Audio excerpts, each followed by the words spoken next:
Coming up on Primetime Lawmakers, State Labor Commissioner Mark Butler calls on the governor and the General Assembly to fix the unemployment trust fund. Following the U.S. mortgage crisis and ensuing recession, the federal government loaned the state millions to keep the fund afloat, money which must now be repaid. A bill requiring the state to spend collected fees like the tire dumping fee on their intended purposes has been gutted in committee. Millions of dollars in such fees are collected every year. Much of the money is spent for other purposes. A rally against expanding gun carry rights is held at the Capitol, even as the fate of a bill allowing students to carry guns on college campuses remains undecided. And it's the end of the legislative week. I'll be joined on set for some of the best political analysis on the air by Buddy Darden, a former state legislator and congressman, and Bill Crane, political analyst with CSI Crane. For Wednesday, March 14th, 2012, the 33rd legislative day of the Georgia General Assembly, this is Primetime Lawmakers.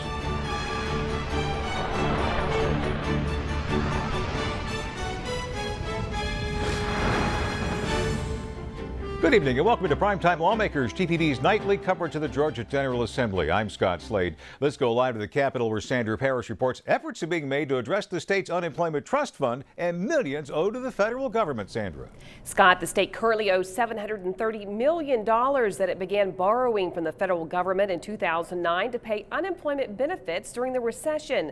Labor Commissioner Mark Butler spent the day here at the Capitol lobbying House members and answering any questions they may have on a bill that's already passed the Senate. It would cut the number of weeks from 26 to 20 that a person could receive future benefits and delay those payments by a week. We're getting in just enough in premiums to pay out benefits, and so that's not a good situation. You're never going to get it paid back. And again, the problem with that is every year that you hold a balance, the federal government will increase the federal unemployment tax on every employee that every business pays tax on by $21.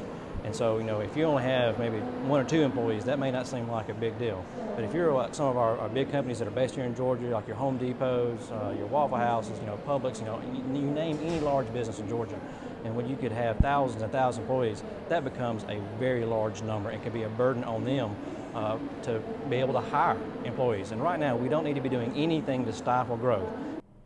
But just as Democrats in the Senate oppose the bill, those in the House feel the same way. We put in place a tax holiday that we never stopped. And so for the last 20 years, our employers have paid less into the trust fund than they should have, hoping that nothing like the 2008 recession would ever happen. The problem is that the bill has come due, and we should not ask the very people who did the work to pay for it. I believe that the employer should be asked to pay a higher percentage, and certainly there may need to be some changes made to the unemployment trust fund structure, and perhaps we might have to make some changes to unemployment benefits, but the burden should be on employers, not on the unemployed. And Representative Abrams says the Democratic caucus plans to oppose the bill when it comes up for a vote before the full House. The Senate Appropriations Committee today passes out a bill by Representative Jay Powell that would require revenues from fees collected for 4 separate funds actually go to where they were intended, or else those fees would have to be reduced. Some say the measure was gutted in subcommittee yesterday, though, when it was amended to include a trigger based on the amount in the state's rainy day fund. Under the changes, those fees and fines would only drop if state revenues equal at least 7% of what lawmakers appropriate for the year. These funds are by law, not by constitution, but by law dedicated for a particular purpose. And in many of the years, we have not appropriated those funds for the intended purpose. Right now, the Solid Waste Trust Fund, which is the tire fee, is $1 per tire. And that generates approximately $6 million a year. Currently, we are appropriating about $700,000. And what this bill would do is that if we appropriated in the legislature $3 million, say, for the Solid Waste Trust Fund, for tire recycling, for getting rid of tire dumps, those kinds of things, then the fee, because we're only appropriating half of what the fee generates, the fee would then be reduced from $1 to 50 cents. We felt like that the bill as it stood without any type of trigger mechanism would really reduce the flexibility of us to be able to fund the necessary things that we need to in a crisis from a standpoint of education, health care, corrections, and so forth. There is a public policy issue here, and we recognize that. But I will say this, Georgia has kept its AAA bond rating with good management of meeting crises and keeping maximum flexibility. And we think this is a good middle ground, but obviously the House will take another look at it when it goes back over. And although they didn't speak, representatives from the Association of County Commissioners and the Georgia Municipal Association said they support the bill, as did Alan Brown, father of the teen who Joshua's Law is named after. It's the online driver's ed course offered in high schools, paid for through a 5% surcharge on traffic tickets. Also passing in committee today, a bill to further restrict the sale of synthetic marijuana. The bill was brought after manufacturers of the substance apparently found a loophole in legislation passed by lawmakers a year ago that has kept it on store shelves. Some of it is controlled based on the law that passed last year, but a lot of it now is not controlled. So we hope with this legislation we will be able to ban this substance. The bill is being named for Chase Burnett, a 16-year-old Fayette County teen who drowned in his family's hot tub last week after smoking synthetic marijuana known as spice. It's a measure law enforcement has been pushing for. They take a chemical that they manufactured, a lot of it's being manufactured in China, and they spray it on a leafy substance and they package it. And it's sold in a lot of convenience stores. And so teenagers are free to go in there and buy it and consume it. Bankhead says the measure passed by the House Judiciary Non-Civil Committee addresses various chemical compounds used for the product and should cover any future attempts by the industry to sell it here. The bill passed with no opposition and now goes to the House Rules Committee to await a vote before the full House. Scott? Hey, thanks, Sandra. You may have noticed Primetime Lawmakers was not on the air yesterday, so GPB could bring you the Adventure Prize live from the campus of Georgia Tech. Let's take a look at a few stories from Legislative Day 32. Yesterday, the state Senate gave final passage to a couple of bills on behalf of Governor Nathan Deal to consolidate parts of state government. The measure presented by Senator Ronnie Chance would eliminate the State Personnel Administration, which oversees human resources. Basically, what we're doing is creating a human resources division within the Department of Administrative Services, whose core function will be to provide oversight in the state's hiring practices, substance abuse testing, overtime compensation, flexible benefit administration, and also ensuring that our agencies are complying with state and federal labor laws.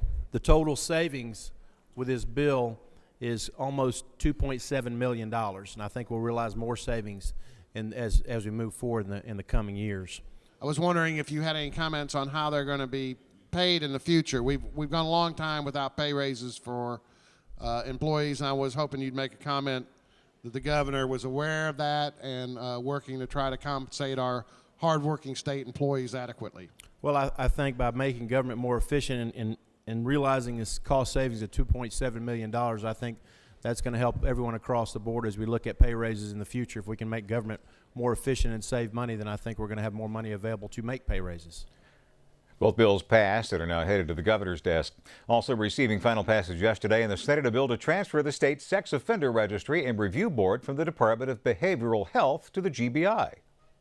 As most of you know, there is a backlog of offenders who are waiting to be put onto the registry. There's currently 1,938. The purpose of this move is to help reduce that number, and also that the GBI is much more practical in investigations and using GCIC and looking into these case histories. The measure passed unanimously. Now goes back to the governor. Now let's turn back to today's news. Back down to the Capitol, where Parker Wallace reports the campus gun carry bill may seem to be forgotten, but not gone for good. Well, Scott, activists are concerned about compromising public safety if gun restrictions are lifted. We heard some raw, emotional stories from people whose lives were forever changed from gun violence. One was a survivor of the Virginia Tech massacre in 2007 and lived to tell after the deadliest mass shooting in modern history. Almost 5 years ago, when I was in my French class at Virginia Tech, a student with a dangerous mental illness was able to walk into our building and fire hundreds of rounds. I didn't even really understand what was happening until I was shot the first time. And the chaos of that day was more intense than anything I had experienced in my life. Colin Goddard shared in painful detail those first moments after being shot by Sung-Wee Jo, the Virginia Tech student who killed himself after leaving 33 people dead. Goddard hopes his story will bring realistic perspective to the issue of gun violence. Flanked by lawmakers and the Young Democrats of Georgia, he rallied against a bill that would lower the legal age of gun ownership from 21 to 18. It would also loosen restrictions on where a gun can be legally concealed. The bill's author, Senator Barry Loudermilk, told a packed Senate floor last week that it would open up jobs for returning veterans who are under 21 and highly trained with firearms. There is job availability in the securities industry, private security, private investigation, as well as executive protection, that they would like to hire a lot of these military guys that are returning, that have the experience and the training with their firearms. But opponents of the bill think the dangers outweigh potential jobs. John Cook, president of the College Democrats of Georgia, says the stress of college life could not only create a potentially dangerous situation, campuses aren't equipped to handle weapons. Freshman dorms don't have gun safes. College buildings don't have places where you can safely keep your weapons. Freshmen aren't allowed to have cars on campus. The lack of safety measures all but guarantees accidents will happen. A bill that would have allowed guns on college campuses died in committee last week. In Senate action today, they are backing a delay in creating a student career mandate. The law as it stands would require ninth graders starting this fall to choose a job in one of 17 broad fields, a so-called career pathway like education or law. That would set them in motion for courses throughout their years in high school geared toward that career goal. Education officials have said they wanted one more year to prepare for that mandate. That would mean the change goes into effect for the 2013-2014 school year. Before the bill passed the Senate this afternoon, lawmakers debated its relevance. We've got a real problem in the state about remediation. We spent $250 million last year remediating kids in high school when they go to technical colleges and our colleges and universities. This is going to require that we have transitional courses in 11th and 12th grade for kids for reading, writing, and mathematics. This is bad legislation. I don't even think it's germane. And when I go back to my seat after I retire from the well, I'm going to ask the president to make a decision as to whether this is germane or not germane. And that was Senator Fran Miller and Senator Vincent Fort. The Senate came to a very close vote on a bill that would allow state-sponsored charter schools today. The measure was debated in the chamber 2 weeks ago, but was tabled when Republican leadership discovered there simply weren't enough votes for a two-third majority, the requirement for a constitutional amendment. Today, the bill was printed and distributed to senators before the session adjourned, but was never called up for debate. Apparently, another nose count revealed there weren't enough votes. Meanwhile, Democratic Caucus Chair Senator Doug Stoner took the well to argue that cash, not quality of education, is the galvanizing force behind charter schools. Does it surprise you that Ivy Prep, while complaining about the need for state education money, has spent hundreds of thousands of dollars for lobbying and litigation? Or would it surprise you that Ivy Prep is just the tip of the iceberg, and that for-profit charter school management companies stand to make millions of dollars if given a foothold here in Georgia? So the wait continues on the fate of Georgia's state charter schools. Scott? One of the big issues left for the final 7 days. Thanks, Parker. And now a reminder that there's much more video and information available on our website. Extended interviews, complete shows, and live House and Senate streams are available at gpb.org/lawmakers. Also, you can like Primetime Lawmakers on Facebook and keep up with the Capitol News even before we go to air. Online or off, Primetime Lawmakers is your source for all the news under the Gold Dome. As we bring the 11th week of the legislature to a close, we're heading into the final 7 days of the session. Sandra Parrish has the highlights for the past 2 days with our week in review. This week under the Gold Dome, Monday saw final passage of the FY 2012 amended budget as both the House and Senate agreed to changes. Since the bill left you, the governor has revised the revenue estimate down slightly from $18.55 billion to about $18.08 billion. About a $47.1 million decrease. In an abundance of caution, this move was made when the revenue numbers for February indicated a leveling out of the collections. Both England and Senate Appropriations Chair Jack Hill say little change was made by either chamber. One note of significance, though, the Department of Transportation will receive $6 million to aid in economic development for dealmaker-type projects. If a industry that's coming to a community, they need a rail spur or need a small driveway into the economic development area. I need something that DOT can provide this service. We thought that's a good start. It's not much money, but $6 million will go a long way to try to help encourage economic development. The Senate passed a measure allowing local governments to compile uniform databases of foreclosed and abandoned homes. Proponents say abandoned homes lead to crime and drug use in communities. This is a universal problem that is addressed by registries, and we need to make sure the registries are fair and uniform. The bill mandates a $100 fee to place a property in the registry and a $1,000 fine for failure to do so. The House gave final passage to Taylor's Law, named for 18-year-old Taylor Gramling.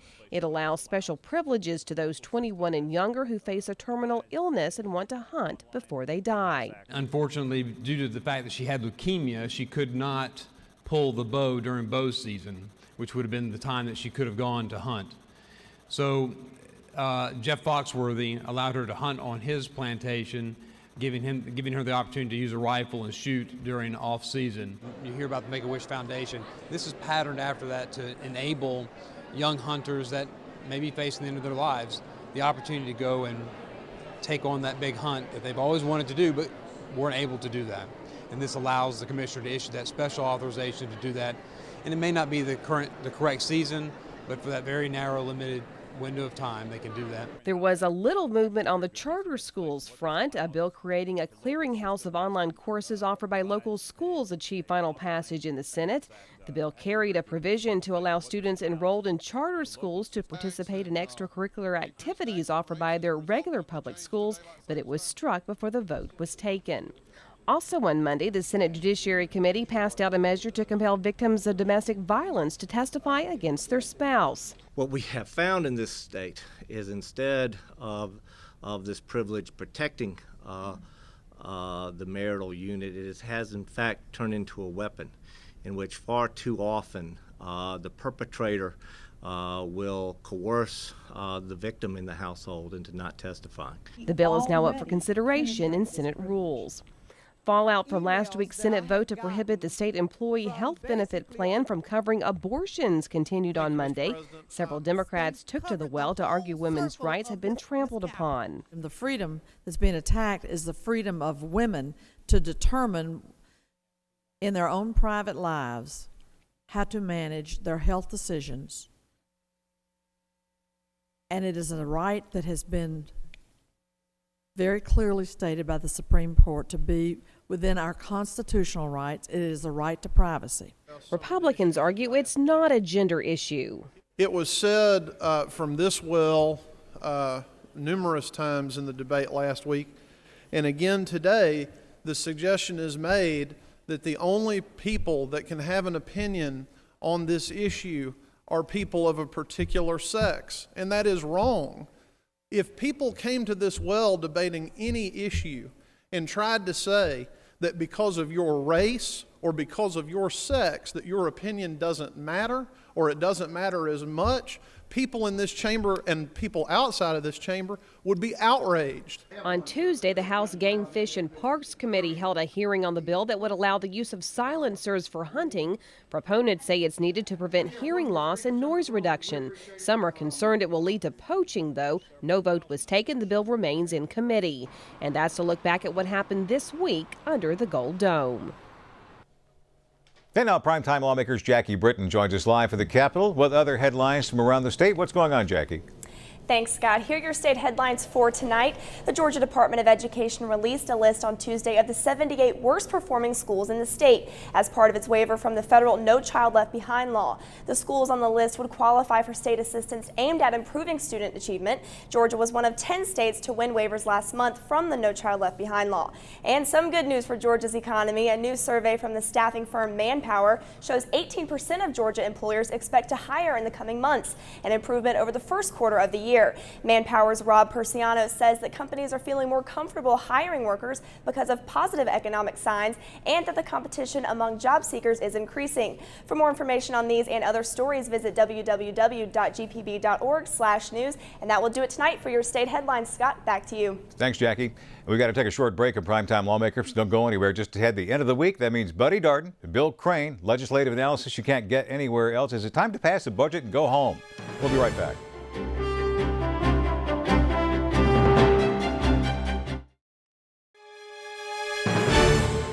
As you saw a few moments ago, work continues in the House and in the Senate, even as we approach the end of the session, continuing their end-of-week festivities. For invaluable insight, we welcome in our good friend Buddy Darden. Buddy's former state legislator and U.S. Congressman. He's senior counsel to McKenna, Long, and Aldridge. And Bill Crane, political analyst with CSI Crane. Guys, it's great to have you back. And why don't we start with the last question first tonight? What should the priorities be, Buddy, in the final days? Well, as I indicated to you earlier, it's time to wrap this thing up and go home. We need to finish the budget, and it's well on its way. It's already passed the House. Juvenile justice needs to be passed by both houses. Let's have a vote on the charter school system, because that's important legislation, whether it passes or not. And then I don't think there's anything else that the public interest require to get done. And there's a lot of mischief going on. And right now, I think that nature abhors a vacuum. There's not enough to do. One bill on the House calendar, 2 or 3 bills on the Senate calendar. There's nothing to do to be done, so let's go home. Let's wrap it up. We're moving into stupid hour, but I would say that I'd like to see the energy tax cut at least phase in a plan, since they've already talked about that, and manufacturers and in economic development circles. There are several large manufacturing sites that are in play right now. There's at least 2 we know of. That are not at the scope of the Caterpillar site in Athens, but they're big projects. And they're looking at that tax credit. So I'd like to see, given the job need we still have in the state, that dealt with, and obviously the unemployment fund that the Labor Commissioner identified as something they're going to have to deal with. We're going to talk about this in a second, but have you heard of any language at all that might bring the energy tax credit onto the floor? On the Senate side, but they didn't have anything done for crossover day, so the only way they could do it is an amendment, stick it in the budget, or tag it in somewhere else as an amendment, but there's no tax policy that they've passed out of either chamber. There's another storm brewing too. That's Senate Bill 448, which is going to be the classic battle between the large developers, well-off developers, and the banks who are trying to enforce certain guarantees against them. And this is a very much of an internal struggle going on, and every lobbyist who's available has been hired on one side or another. Regrettably, our firm had clients on both sides and couldn't participate, but it's going to be a very, very hot topic for the next few weeks. And as I mentioned in my column, this month in Georgia Trend, doesn't look like criminal justice reform is going to get done. The sentencing reform, it looks like it's bogged down enough that it's going to carry out of an election year and happen next year. The problem with sentencing reform is it's counterintuitive to the political instincts of the persons making the laws, and as to good let as somebody it sounds, who's locked up go. you got it. Yeah, well, the governor says that's too bad, because that's something he certainly pushed for, both as a money-saving thing as a way to get judges more leeway. I think it'll still happen, but again, as Buddy's just pointing out, this is an election year. So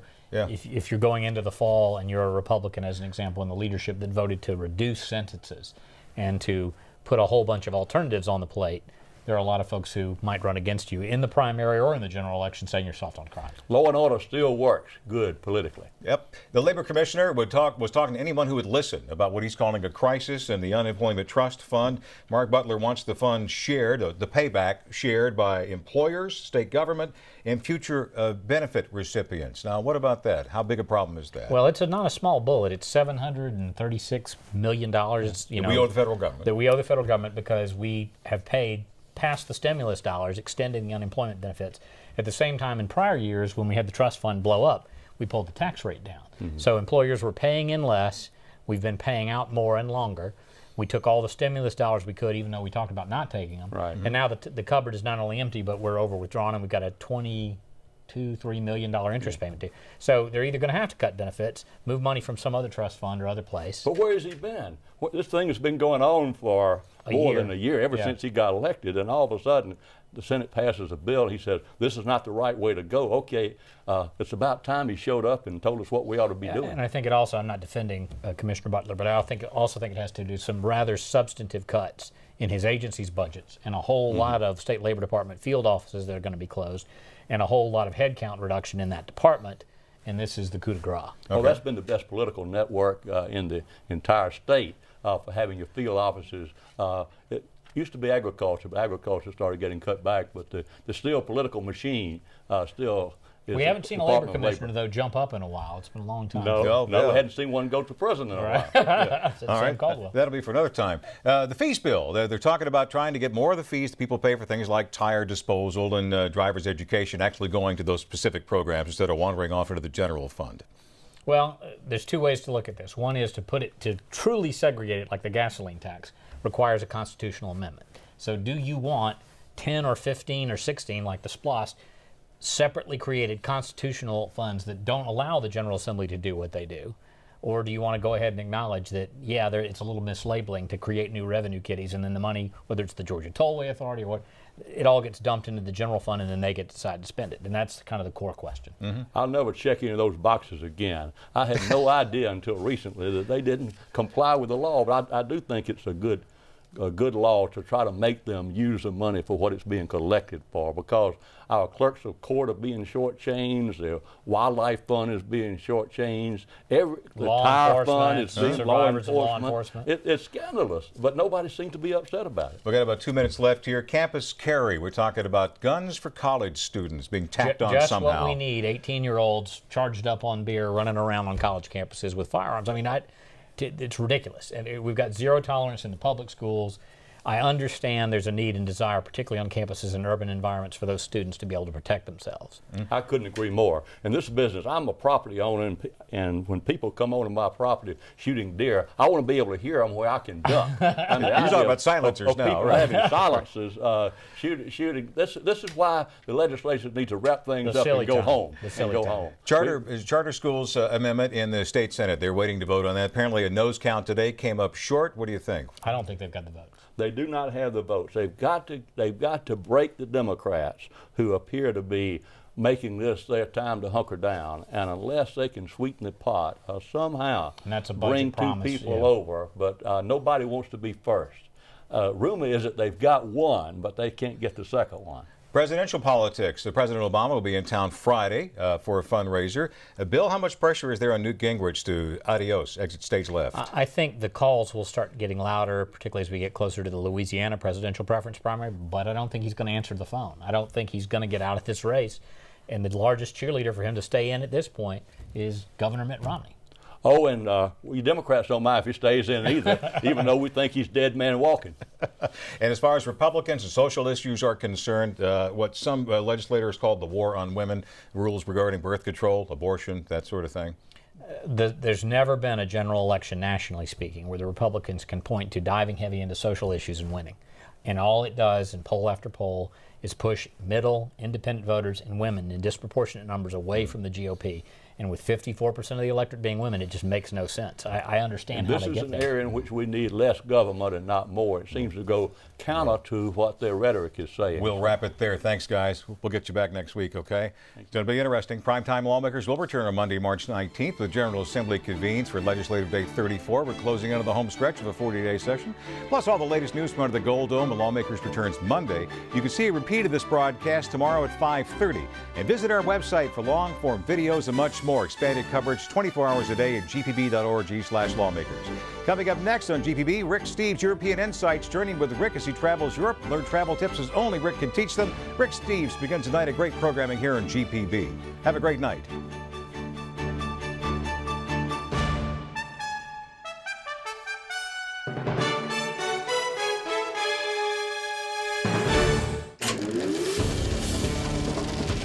This is a GPB original production.